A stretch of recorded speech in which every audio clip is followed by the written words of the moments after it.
Cuidado, compromiso, confianza, dignidad, palabras que salen de lo más profundo y con las que me identifico plenamente. Soy el Hospital Mental de Antioquia María Upegui.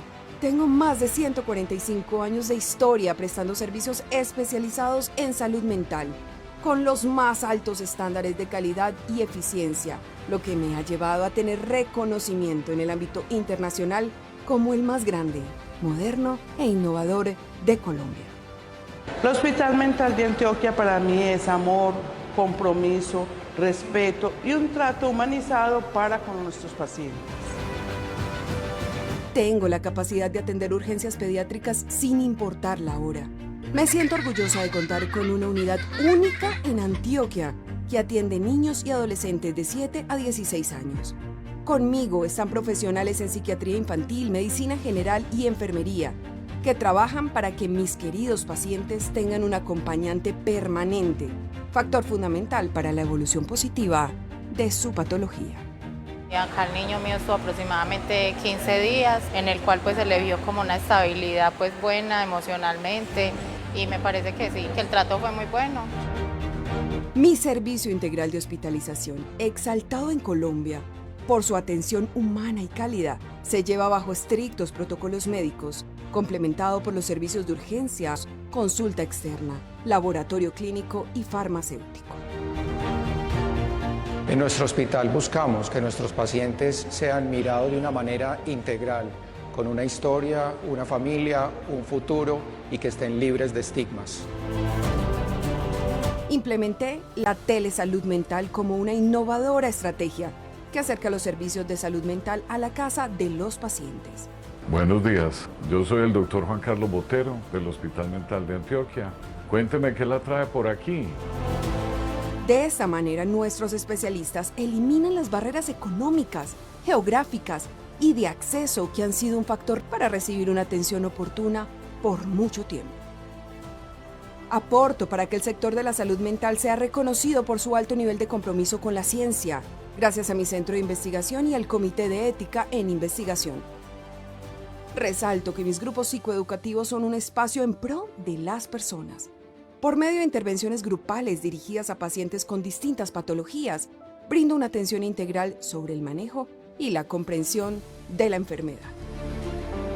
Ofrecemos una atención con calidad, con calidez, un servicio humanizado para nuestros pacientes y sus familias. Transformé la terapia electroconvulsiva en un procedimiento más humano, en el que la seguridad, comodidad y bienestar son factores clave para el paciente. Soy un lugar en donde el cuidado transforma la vida.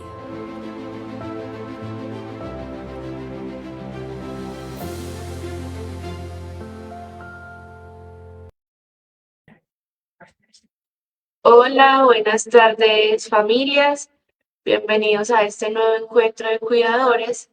Recuerden que este espacio está diseñado para ustedes, para adquirir y fortalecer conocimientos sobre enfermedades mentales y el cuidado del paciente en el tratamiento ambulatorio. El día de hoy vamos a tener el tema de la prevención del suicidio, ya que estamos pues en septiembre, que es el mes de la prevención del suicidio, y queremos resaltar que el 10 de septiembre es el Día Mundial de la Prevención del Suicidio. Recuerden que estos encuentros son cada jueves a la 1 de la tarde por este mismo medio. Los invitamos a que en el chat nos hagan preguntas, nos dejen comentarios para que la doctora nos responda y además para que diligencien la encuesta de asistencia. El día de hoy, como ya lo decía, vamos a tener el tema de prevención de suicidio. Nos acompaña la doctora Stephanie Muñoz, psiquiatra. Doctora, bienvenida. Muchas gracias por aceptar esta invitación al encuentro de cuidadores. Muchas gracias a ustedes por la invitación. Bueno, sin más preámbulos, empecemos a hablar de un tema tan importante para nosotros y para ustedes como cuidadores, como familiares y como toda la comunidad que está al tanto y tiene pacientes involucrados en patologías mentales que consultan acá en nuestro hospital. La siguiente presentación la vamos a desarrollar. Primero voy a hacer una introducción, luego voy a hablar de las definiciones, los conceptos que tenemos alrededor del suicidio, como la ideación, ya el suicidio consumado, ideas de muerte, ideas de suicidio, ¿será eso lo mismo? Vamos a ir definiendo todo eso. Vamos a hablar un poco de epidemiología, que no es más sino como unos datos, unos porcentajes que se toman con base a estudios y que son importantes para nosotros y para que ustedes sepan la importancia y el impacto que tiene en la conducta o el suicidio en los pacientes y en toda la población general. Vamos a hablar del papel del suicidio en la enfermedad mental, cómo podemos evaluar el riesgo por medio de los factores protectores y los factores de riesgo y los métodos que hay para poder prevenir y de último las conclusiones. Entonces, para empezar, es importante tener en cuenta que en el mundo cada año alrededor de 700.000 personas cometen suicidio. Y eso no es lo peor es que por cada suicidio consumado hay muchas tentativas, o sea, muchas personas que intentan hacerlo, pero no lo llevan a cabo, ¿cierto? Y ese intento de suicidio es el factor individual de riesgo más importante personal que la persona tiene para llegar a un suicidio como tal. O sea, el que lo ha intentado anteriormente tiene más riesgo de presentarlo, ¿cierto? De llegarlo a hacer eventualmente. El suicidio es la cuarta causa de muerte entre los jóvenes, es muy frecuente, es la cuarta causa, o sea, solamente lo pueden alcanzar en situaciones como accidentes, homicidios, ¿cierto? Inclusive es mucho más frecuente que cánceres y es frecuente en jóvenes entre 15 a 19 años de edad. En nuestros países, a diferencia de lo que mucho cree, que vivimos muy felices, que la gente no hay problemas, el 77% de los registros vienen de países como el nuestro, de ingresos bajos a medianos. Cada año pierde la vida más personas por suicidio que por VIH, que por el cáncer, que por paludismo, incluso que por guerras y que por homicidio. Entonces, en cuanto a las definiciones, ¿cierto? Una cosa es tener una idea de muerte y otra es una ideación suicida. Entonces, para diferenciar, una ideación de muerte es aquella idea o pensamiento sobre morir. Por ejemplo, el paciente es el que nos dice, qué bueno que Dios se acuerde de mí, ay, qué bueno que ya es como tiempo, ya no encuentro, son como ideas de muerte, no está tan estructurado como la ideación suicida, que es el pensamiento y la idea, deseo de quitarme la vida, o sea, yo mismo, ¿cierto? Sui, de ahí viene, de yo. El intento es aquel acto que es contra la misma persona, autolesiva, que no termina en el suicidio, entonces por eso es el intento. Y ya hablamos de suicidio, ya es el resultado fatal, iniciado y llevado a cabo deliberadamente, con la intención, conocimiento y esperando el resultado de que lo hizo para acabar con su vida. Listo. En cuanto a los datos importantes que hay que saber y que nos ayudan como a tener en cuenta por qué este tema es tan importante, ¿cierto? Y lo que me motivó como a hacer esta presentación es que el riesgo de suicida, que uno debe prender las alarmas, ¿sí? El riesgo de suicida aumenta en los primeros 28 días luego de que el paciente sale de la hospitalización. O sea que en la hospitalización no es que el paciente va a salir súper bien, que no va a haber problemas, hay que estar muy vigilantes, ¿sí? El 40% de estos suicidios ocurren antes de la próxima cita de control y luego de una hospitalización. El 41% de las personas que cometen suicidio han estado hospitalizadas, inclusive en el año previo, o sea que una hospitalización reciente también es como un signo de alarma para prender como las luces, estar pendiente de que este paciente no venga a cometer eso, pues el temido hecho del suicidio. Y es un acto que usualmente tiene muchos repetición, ¿cierto? Entonces, después de un intento, hasta el 1 al 6% de los pacientes pueden llegar a suicidarse, lo que les decía del factor de riesgo, que un intento aumenta el riesgo de suicidio. Y el índice de conducta suicida no fatal luego de un año es del 16%, o sea que la gente que lo ha intentado lo va a seguir intentando, probablemente puede pasar, el riesgo está aumentado, es lo que nos dicen los datos que se obtienen de los estudios clínicos. como ya les había dicho, se encuentra entre las primeras causas de muerte por lesiones externas, homicidios, transportes y accidentes vienen antes que el suicidio. Los grupos de edad más frecuentemente afectadas por suicidio son las personas primeramente entre 20 a 24 años, luego entre 10 a 17 años. Mucha gente dice, no, los niños no se suicidan, y vea que sí. O los adultos mayores, ya que se van a suicidar, también es el tercer grupo, mayores de 80 años. Esos son datos obtenidos de medicina legal, pues de aquí de Colombia, ¿sí? ¿En qué personas se han encontrado que más se suicidan? Personas con una escolaridad de básica primaria a básica secundaria, solteros. La razón que muchos han reportado de los intentos han sido enfermedad física o mental, comórbidos, enfermedades de que tengan varias enfermedades juntas, todo se compleja, algún evento vital estresante como conflicto de pareja o de la expareja. Y el mecanismo más frecuente utilizado es lo que tengan a la mano. Entonces, en nuestro medio vendría siendo los generadores de asfixia, lo que más utilizan para llevar a cabo el suicidio, o sea, ahorcamiento principalmente. Y es como el más letal. Entonces, otros factores que influyen en que la persona cometa suicidio son ciertos factores que le dan vulnerabilidad, como que el paciente provenga de un área rural, sea campesino, que el paciente consuma sustancias psicoactivas. También se ha encontrado que se cometen más suicidios en la propia vivienda que en la vía pública, que los días en que las personas más se suicidan son los domingos, son datos de Colombia. El departamento con mayor cantidad, como vemos acá, Antioquia, 443, esto fue para el 2022, y Bogotá, 414, vamos liderando. Bueno, en cuanto al papel del suicidio en la enfermedad mental, sí es frecuente, ¿cierto? Más que en la población general, entonces vamos a hablar de cada una como de las entidades principales, empezando pues por la depresión, en donde la incidencia, es decir, la posibilidad de ocurrir es 27 veces mayor, es 27 veces más que la población general. La depresión es la patología psiquiátrica pues con mayor prevalencia, sobre todo el trastorno depresivo mayor.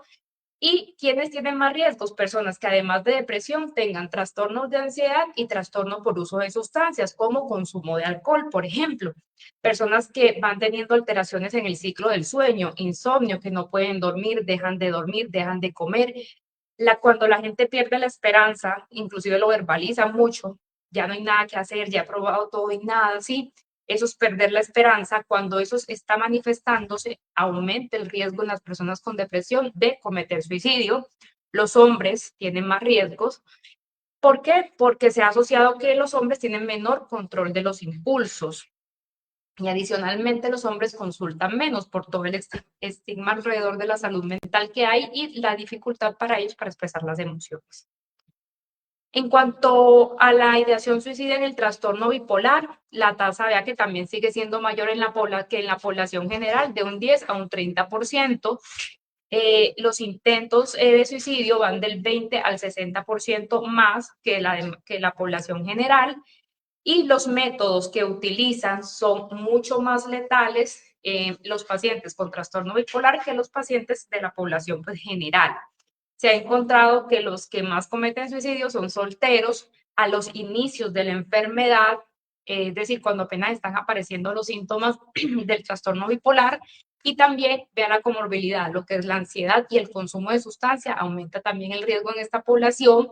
Esos pacientes que han tenido múltiples hospitalizaciones y sobre todo los que en la enfermedad, los episodios que han prevalecido han sido de depresión, ¿sí? Más que de manía. Esos pacientes también tienen más riesgos de cometer suicidio. Ojo, los egresos de la hospitalización reciente, porque como ya vimos al inicio, es un factor de que tenemos que estar con los ojos bien abiertos para vigilando a estos pacientes. Vea, porque el egreso reciente aumenta el riesgo también en pacientes con trastorno bipolar. En pacientes con esquizofrenia vemos que el riesgo es del 4.9% en comparación con el 30% de depresión, es mucho menor, pero sigue siendo un riesgo un poco más elevado que la población general, ¿cierto? Entonces, definitivamente, las enfermedades mentales nos aumentan el riesgo de cometer suicidio. En cuanto a la esquizofrenia, tenemos que tener en cuenta ciertos factores individuales. La edad de inicio de la enfermedad también es muy importante, sobre todo los 10 años de enfermedad cuando inicia en edades tardías, pero en los primeros momentos del inicio de la enfermedad. Es cuando las personas con esquizofrenia cometen también suicidio, así como lo que pasó con el trastorno bipolar al inicio de la enfermedad, del diagnóstico. Personas que también, además de esquizofrenia, tienen trastornos depresivos, porque puede pasar episodios depresivos, y que tienen síntomas como que alucinaciones muy frecuentes, obligación delirante. Mucha gente expresa, no, pues antes de que me mate esta persona, porque siento que me van a matar o que me estoy escuchando que me van a matar, yo mejor me mato, ¿cierto? Entonces, son los síntomas positivos que también los llevan a cometer suicidio, ¿cierto? Y también la comorbilidad del uso de sustancias psicoactivas. Bueno, ¿qué factores adicionales a la enfermedad mental nos aumentan el riesgo de cometer suicidio? Vemos que además de las patologías psiquiátricas, la comorbilidad de las patologías psiquiátricas, la soledad, el aislamiento, miedos, incertidumbres, como lo que pasó en el COVID, ¿sí? Cualquier recaída de la enfermedad mental que tenga el paciente, y algo muy importante, el acceso a los medios, ¿cierto? Y que el paciente tenga alrededor como algún evento vital reciente que también como que lo motive, lo detone en cometer el suicidio. Otras cosas que también aumentan el riesgo, que son muy importantes: pacientes con dolor crónico, con discapacidad, con otra comorbilidad física que limite su calidad de vida y en general, pues, su salud, ¿cierto? Y la desesperanza. Bueno, entonces, los factores asociados a la conducta suicida se dan como un resultado de una interacción bastante compleja, no solamente de factores biológicos, genéticos, ambientales y sociológicos, ¿sí? Entonces, no solamente es porque no estaba estresado, no solamente es porque no tenía problemas familiares, lo dejó la pareja, no, ¿sí? Tiene antecedentes también genéticos. Los familiares que han cometido, los familiares de personas que se han suicidado, usualmente también tienen un riesgo aumentado de intentarlo y de cometerlo, ¿sí? ¿Por qué? Porque hay ciertos factores genéticos que moldean nuestro cerebro y hacen que la persona esté predispuesta o la predisponen a cometer suicidio. Se ha encontrado en muchos estudios que, por ejemplo, el lóbulo frontal de nuestro cerebro, que es el encargado de controlar, inhibir ciertas respuestas en estas personas, está disminuido, y en sus familiares. Entonces, no es solamente una alteración biológica en cuanto a la estructura cerebral, sino también de neurotransmisores. Aquí juega un papel muy importante también la serotonina, pero no es el único papel. Entonces, hay antecedentes genéticos en cuanto a los neurotransmisores, como disminución de serotonina, disminución del lóbulo frontal, que hace que las personas no tengan como el control inhibitorio y lleven al acto con más facilidad. Adicional a eso, vean los ambientales, que son los que hemos hablado, ¿sí? Que de dónde viene la persona, que si es el campesino, que vive en el área rural, que si hay algún evento vital estresante, que si hay otras comorbilidades. Entonces, una interacción entre todos estos factores, lo que aumenta o que también puede disminuir el riesgo de suicidio. Entonces, los factores de riesgo, hablamos de factores individuales, familiares, ambientales y también precipitantes, como decirlo de otra manera, detonantes. Los individuales, entonces, tenemos personas con intento suicida previo, abuso de alcohol, de sustancias psicoactivas, patologías, psiquiátricas, la desesperanza, que sea un hombre, que sea adolescente o un adulto joven, pacientes con ideas suicidas o enfermedades discapacitantes, dolor crónico o muchas enfermedades, todas pues juntas, aumentan el riesgo individual de cometer suicidio. Y en cuanto a los familiares, lo que yo le decía, que hay una normalidad en el cerebro, entonces tenemos la historia familiar de suicidio, una mala red de apoyo. Entonces aquí vemos cómo la familia o nos hunde o nos ayuda a salir adelante, ya que la mala red de apoyo es un factor de riesgo para cometer suicidio. El nivel socioeconómico, la situación laboral, No es lo mismo desempleado que una persona con un empleo, con una vida como más estructurada, ¿cierto? El antecedente de maltratos, de abuso, tanto físico, sexual y psicológico, también nos aumenta el riesgo y el estado civil. Eh, Hay un riesgo mayor en los pacientes solteros, separados, que inclusive en los pacientes que están en unión libre o casados, ¿sí? Y los detonantes o precipitantes, eventos vitales estresantes, ¿sí? Como por ejemplo fallecimiento de un ser querido, una reciente diagnóstico de una enfermedad difícil de tratar, de un VIH, de un cáncer, son detonantes o precipitantes. El acceso fácil a ciertas cosas con las que te puedan hacer daño, por ejemplo, armas de fuego, ¿no? Que soy vigilante, manejo armas de fuego y se van juntando, ¿cierto? Se van juntando las cosas hasta llevar al suicidio, algo que ha cobrado mucha importancia, que lo hemos visto mucho en los medios, es el acoso, y acoso no solamente pues en calle o de abuso sexual, sino también el escolar, lo que llamamos matoneo, bullying, también es un precipitante y también pues inclusive pues laboral. Entonces, para resumir los factores de riesgos, entonces tenemos unos que son asociados como a la parte ambiental, demográficas, adolescentes, adultos o los extremos de la vida, jóvenes o mayores de 65 años, hombres, estado civil, gente soltera principalmente, viudos, separados, solas, desempleados, pensionados, personas incapacitadas. Ese trance de la vida entre yo estoy laborando y luego me pensiono es un evento vital bastante estresante. Las pérdidas escolares, laborales, familiares. Entonces, a nivel social vemos el aislamiento, lo que pasó en el COVID, que se aumentó tanto, también suicidios. Para esa época, las relaciones interpersonales conflictivas, el entorno familiar disfuncional, personas que lo hayan intentado, sobre todo con un método violento anteriormente, pues intentos de suicidios con métodos violentos, bajo nivel socioeconómico, psicológicos o de enfermedad mental, ya los comentamos. La ansiedad, muy importante, porque la ansiedad es algo que usualmente está en muchos pues, de los trastornos mentales y nos aumenta bastante el riesgo y que se puede tratar oportunamente. Entonces, antecedentes médicos tenemos los familiares, antecedentes de suicidio, de trastornos mentales en la familia, de enfermedades terminales en la familia, como cáncer, VIH, traumas cráneoencefálicos, vean que son enfermedades crónicas de difícil manejo, o dolor crónico, insomnio grave y persistente, son los factores de riesgo, ¿sí? Entonces, hay ciertos grupos que son más vulnerables para cometer suicidios que la población general. Por ejemplo, aquellos que han sido víctimas del conflicto armado o de cualquier tipo de violencia.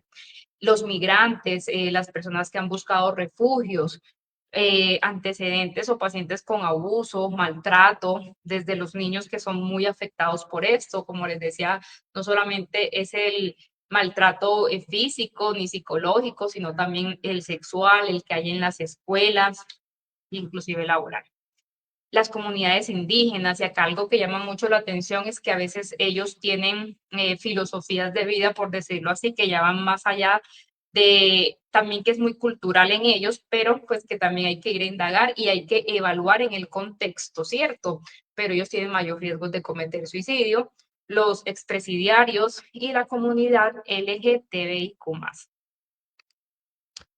Pero bueno, no todo es malo. Entonces, si bien cuando encontramos pacientes con factores de riesgo elevados de suicidio, también hay otros que reducen esa posibilidad, esa probabilidad de esta consecuencia tan temible y que queremos evitar, ¿cierto? Que son los factores protectores.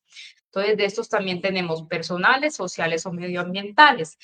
Y los personales, por ejemplo, habilidad en la resolución de conflictos, confianza, habilidad para las relaciones sociales o interpersonales, pacientes con estructura de vida pues ya más realizada, como que tengan trabajo, que no consuman sustancias, que tengan hijos o tengan proyectos como hacer a futuro, también tienen un riesgo disminuido. pacientes que vayan a su terapeuta, ¿cierto? Y que esa relación con esta persona sea positiva. Y los factores protectores sociales o medioambientales, aquí vemos el apoyo familiar o social, como yo les dije, o los hunde o los ayuda a salir adelante. Entonces, el papel importante que jugamos como familiares, ¿cierto? También puede ser un factor protector. La práctica religiosa o tener ciertos valores, ¿sí? La espiritualidad en general, ¿sí? Se considera que hace que las personas tengan como más motivo, más esperanzas de vida, lo que dicen los estudios. Y tener acceso fácil a profesionales, ¿sí? Que puedan contactar cuando venga el pensamiento, inclusive no esperar a que sea una ideación de suicidio como tal, sino ante la mínima idea de muerte, consultar pues a que pueda parecer mínima, consultar al profesional. Entonces, a nivel familiar, vemos que factor protector, las buenas relaciones con los miembros de la familia, el apoyo que se les muestre de parte de los padres, de los hermanos, tener familia propia como pareja e hijos, habilidades sociales que se pueden ir adquiriendo desde la infancia, confianza en sí mismo, en caso de problemas, a quién voy a buscar ayuda, voy a buscar un consejo, ¿cierto? La resolución de conflictos, ¿sí? Aprender a resolver los conflictos también nos ayuda a disminuir el riesgo de que cuando hay un evento vital estresante no cometa pues el suicidio. Otros factores protectores a nivel sociodemográficos es la gente que está involucrada en comunidades sociales, ¿cierto? Que tienen como varios grupos de apoyo social, que participan en deportes, que van a las iglesias o a su entidad religiosa, a clubes y otras actividades. Todo lo social como tener trabajo, estar involucrados con otras personas disminuye el riesgo de suicidio. Ambientales, restricción pues de los métodos de suicidio. Por ejemplo, vemos que en Estados Unidos el más frecuente, ¿cuál es? Con armas. ¿Y por qué también? Porque ellos lo tienen, está legalmente establecido. Entonces, si nosotros tuviéramos de pronto ese acceso más frecuente, también fuera uno de los más, pues, de los más frecuentes y no el ahorcamiento. Tener otro factor pues protector es tener fácil acceso a la atención de salud cuando sea buscada, que esto ha sido un reto, pero que ya con muchas propuestas, muchas intervenciones se ha ido tratando de sobrepasar esa barrera del acceso a la salud y establecer un buen vínculo terapéutico. O sea, no solamente es que yo tenga un profesional, sino que con ese profesional puedo yo tener confianza, puedo hablar bien, puedo tener, puedo estar en confianza para comentarle cosas como la ideación de suicida. Bueno. En cuanto a los mitos y las realidades, ¿cierto? ¿Por qué quise traerles esto? Porque cuando uno tiene como muchos estigmas acerca de un tema, uno mejor no lo habla. Y una de las principales cosas para prevenir el suicidio es hablar al respecto y hace parte de los mitos, porque uno, ¿por qué actúa? Porque la gente dice que es que eso es así, que entonces aquí vamos a hablar de los mitos y si son falsos, son verdad, qué va más allá y si nosotros tenemos que identificar esos mitos si alguna vez hemos caído, no es de la forma de juzgarnos, sino de, bueno, ya sé que eso no sirve y qué voy a hacer para cambiarlo, ¿cierto? Entonces, mucha gente dice que si de verdad se hubiera querido matar, se hubiera tirado delante de un tren. He visto yo en consulta. No, se iba a tirar de un cuarto piso. Yo le dije que se tirara del 20, los mismos familiares, ¿cierto? Entonces es falso. ¿Por qué? Porque todo intento de suicidio, independientemente del método, es igual de serio y debe considerarse así, ¿sí? ¿Y qué es el intento? Con que la persona diga, me tomé 2 tabletas de acetaminofén porque me querían matar, eso es un intento, porque su objetivo de hacérselo, aunque a nosotros nos parezca que no, que con 2 tabletas uno no se muere, pero esa persona lo hizo porque tenía la intención de cometer el suicidio, ¿cierto? Entonces es la intención de que con eso él creía que se iba a matar, debe consultar a esa persona. Otro de los mitos es, todo el que intenta el suicidio estará en peligro en ese peligro toda la vida.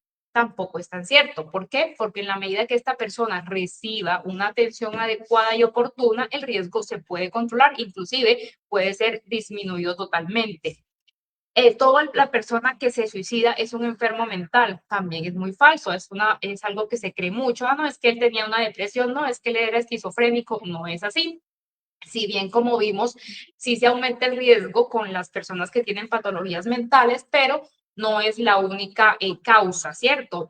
En muchos casos no hay un antecedente de enfermedad mental y no se puede asociar con una enfermedad mental, ¿cierto? Hay muchos otros factores, otras razones de tipo existencial, étnico, como les dije, los indígenas tienen una cultura pues bastante diferente que hay que contemplar y evaluar en su totalidad, pero entonces no toda la persona que es enferma mental entonces se va a suicidar, no, ¿cierto? Y todo el que se suicida está deprimido, también ya vimos que es falso, ¿cierto? Sí puede ser más frecuente en estas personas, pero no es el único, la única causa de cometer suicidio. Otro de los mitos es pacientes que hablan sobre suicidio raramente, raramente lo llevan a cabo, raramente lo hacen, muy falso. Inclusive muchas personas piden ayuda, muchas personas estuvieron hospitalizadas, como les dije al inicio, estuvieron hospitalizadas, estuvieron en consulta el mes anterior, en el año anterior, consultaron y lo comentaron, o sea que el que habla sí lo puede hacer. Entonces, no es que, ay, no, él siempre es puro de tilín, tilín y nada de que lo hace. No, sí, la persona que habla sí lo puede hacer. Entonces, ojo, preguntar sobre suicidio a un paciente puede desencadenar conductas suicidas. Eso también es muy falso. Hablar del suicidio con una persona que esté en riesgo la puede incitar a que lo realice. Totalmente falso. Antes prevenir es preguntar. Entre uno más indague y de forma más clara, más podemos prevenir el suicidio. Otra gente también dice, el que se quiere matar no lo dice, también es falso. Nos muestran los datos que son basados en todas las investigaciones que les mostré, que la gente sí lo dice, la gente busca ayuda. A veces no los entendemos o no son muy claros en expresar y buscar la ayuda, pero hablando se puede indagar si de verdad esa persona tiene esa intención o ese pensamiento. Entonces, sí, mucha gente lo dicen de muchas maneras, de muchos espacios y a muchas personas, ¿sí? Entonces, el que se quiere matar sí lo dice usualmente, es lo que nos dicen los datos. Los que intentan suicidarse no desean morir, solo hacen el alarde o están llamando la atención, también es falso.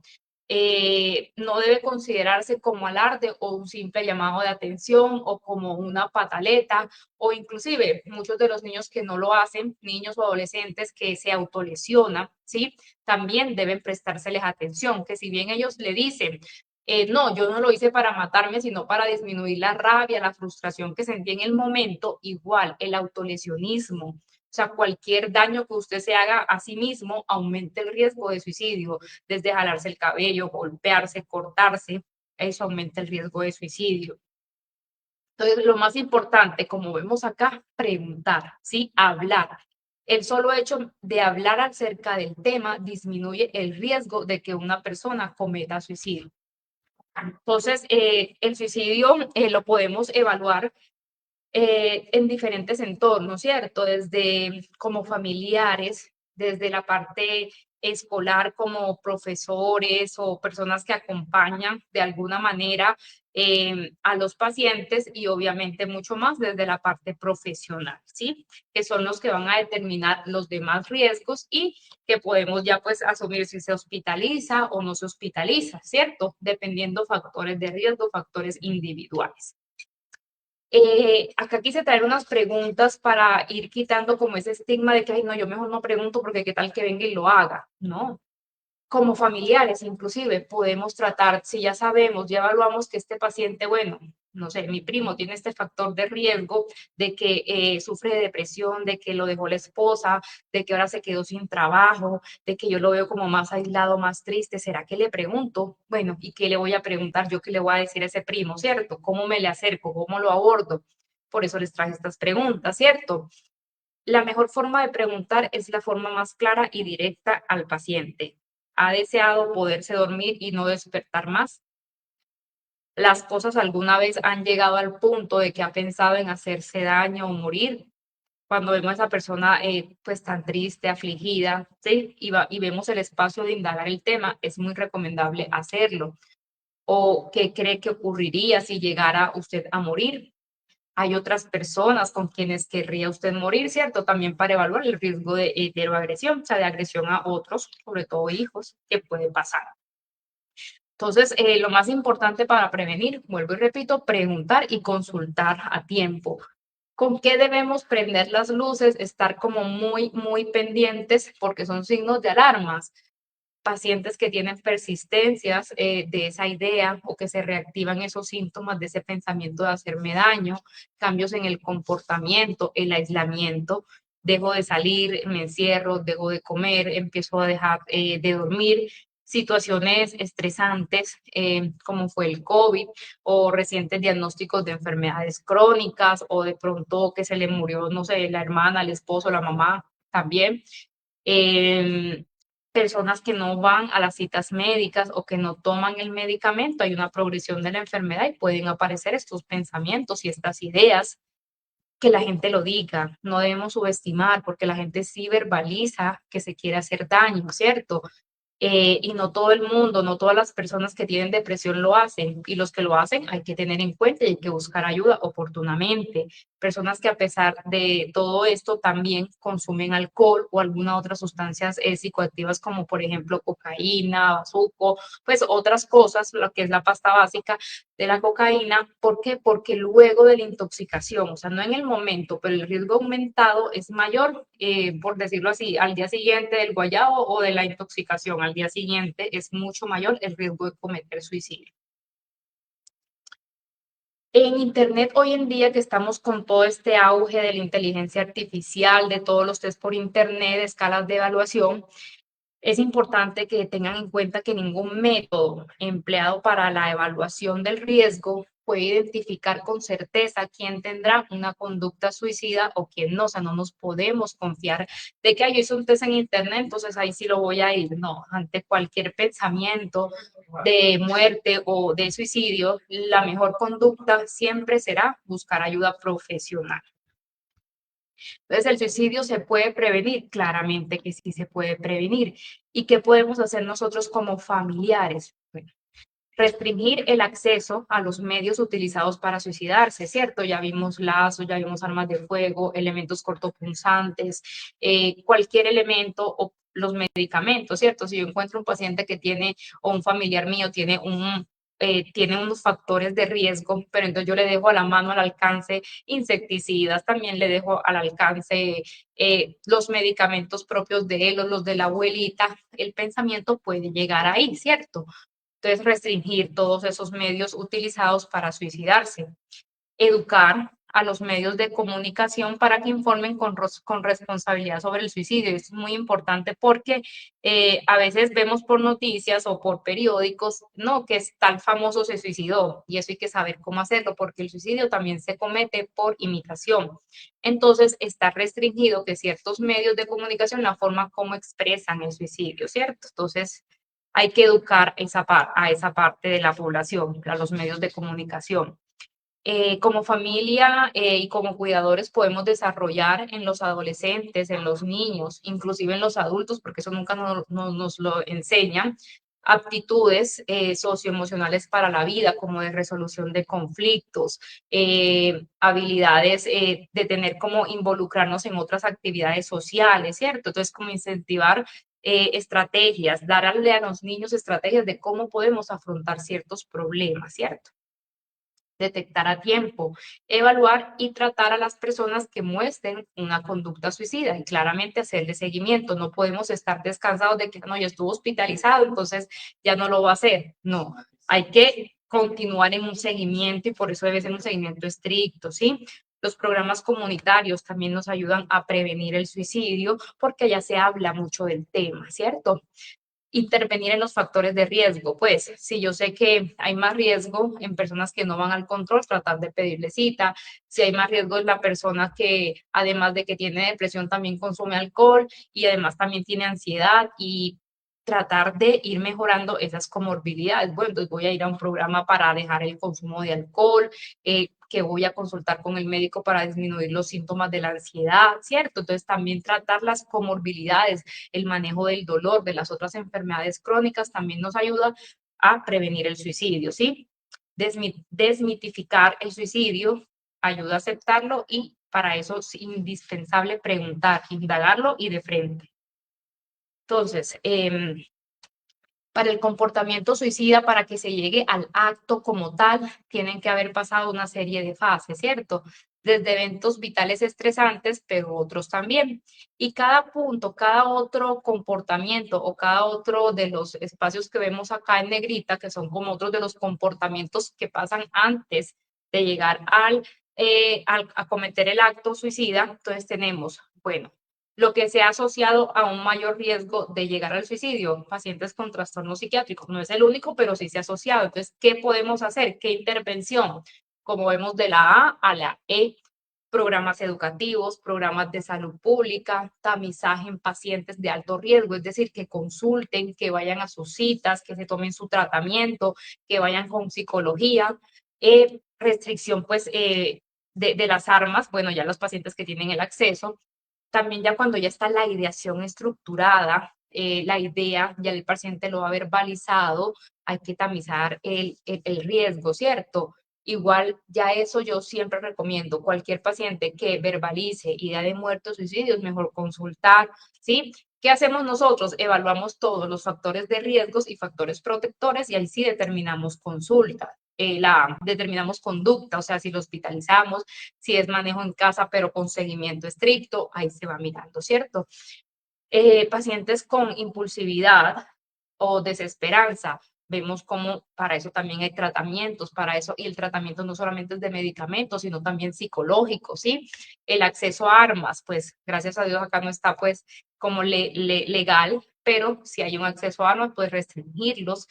Y pacientes con imitación, los que les decía que a veces se promueve, no se promueve, como se promulga, pues no sé si se dispersa mucho la información por los medios de comunicación, entonces guiar, educar a todas las personas, y es que eso ya es una ley, a todas las personas de los medios de comunicación, periodistas, cómo se deben dar esas noticias para evitar esa imitación por suicidio.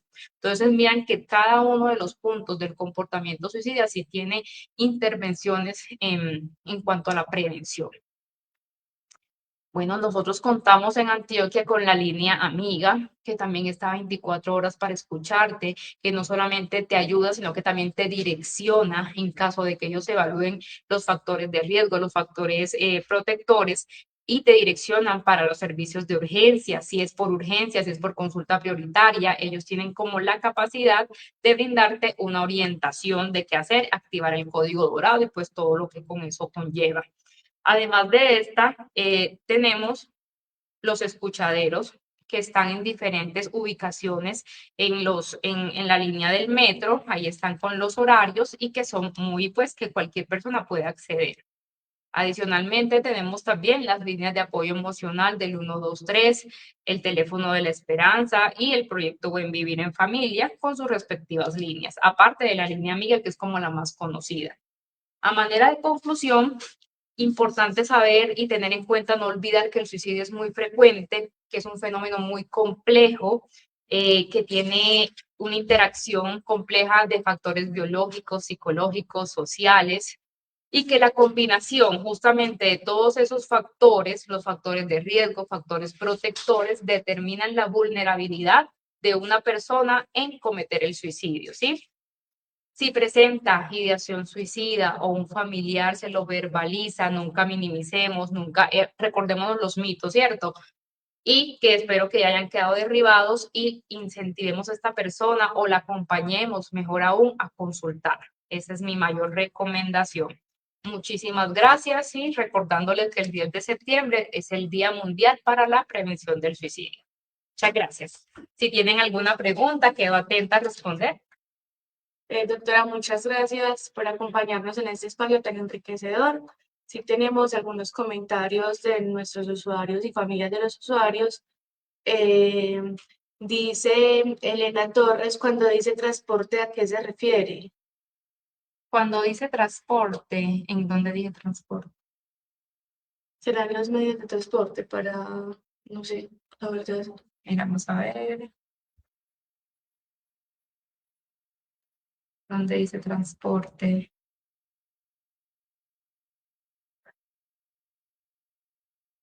Medios de transporte, no recuerdo.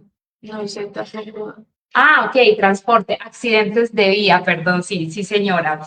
Sí, Elena, sí, son en los accidentes viales. Realmente la epidemiología no ha cambiado mucho, sigue siendo muy frecuente. En cuanto a los datos, más adelante preguntaban que si no hay datos más actuales, claro que sí. Inclusive, mira, la OMS, los últimos publicados son del 2021, 2022, pero ellos lo actualizan y no han cambiado. Entonces, muestran unas gráficas que las podemos consultar en internet y realmente sigue siendo la cuarta causa y pues sí, sigue siendo bastante frecuente, como les comenté allí. Listo, doctora. Elena nos dice, excelente tema de hoy para compartirlo y socializarlo con las personas con estos factores de riesgo. Gracias al Hospital Mental por este espacio. Muchas gracias por el tema, nos dice Denis Sofía. Manuel Leguita dice, buenas tardes, gracias por el programa, se aprenden muchas cosas. Nos agradecen mucho por el espacio. Eh, Dice, doctora, Lady Ceballos dice, doctora, una pregunta, mi mamá sufre de pánico, ¿algún día se le quitará? Sí, claro que sí, Lady, se le puede quitar, debe consultar que con tratamiento, no solamente con medicamentos, sino también tratamiento psicológico, sí se puede quitar y la gente puede tener una vida muy normal, pues sin la condición, ¿cierto? Sin los ataques de pánico, sí se puede, sí remite. Dice, no entendí referente a que se activa el código. Ah, bueno, cuando de pronto llamamos a la línea amiga y y usted le dice, no, yo estoy pensando en quitarme la vida, ellos te direccionan, pues se llama código dorado, te mandan como una planilla, te dicen, tú puedes asistir a esta urgencia de tal lugar que te quede cerca según tu EPS que tú le comentas pues a esa persona y ella te direcciona a dónde debes consultar y con una orden de remisión que se llama pues código dorado, ¿cierto? Que nos lleva a nosotros como con la alerta de lo que se trata por lo que la persona viene, está consultando, que si es dorado es por el intento o la ideación suicida. Doctora, primero que todo, pues agradecerle por acompañarnos en este espacio. A las familias también agradecerles por conectarse, por estar pendiente en estos espacios educativos. Les recordamos, porfa, que en los comentarios dejamos la asistencia, invitaciones a diligenciarla. Les recordamos que tenemos varias redes sociales, los invitamos a seguirnos en todas y que estos encuentros van a quedar grabados y los pueden encontrar en YouTube. Cada 8 días, les recuerdo, hay temas diferentes, estamos con diferentes profesionales y son encuentros educativos para la familia y para el manejo ambulatorio del paciente. Doctora, que muchas gracias por la invitación. Nos siguen llegando como comentarios. Dice, excelente todo y cada uno de los temas tratados en los encuentros de cuidadores y muy en especial este porque se está viendo muy cercano de nuestro entorno de vida y sociedad. Es bueno tener herramientas para ayudar y acompañar a los pacientes. Y te agradecen, Doc, que muchas gracias por tan grata información el día de hoy. Nuevamente les agradecemos a todos y los esperamos en el próximo encuentro. Muchas gracias por la atención. Buen día.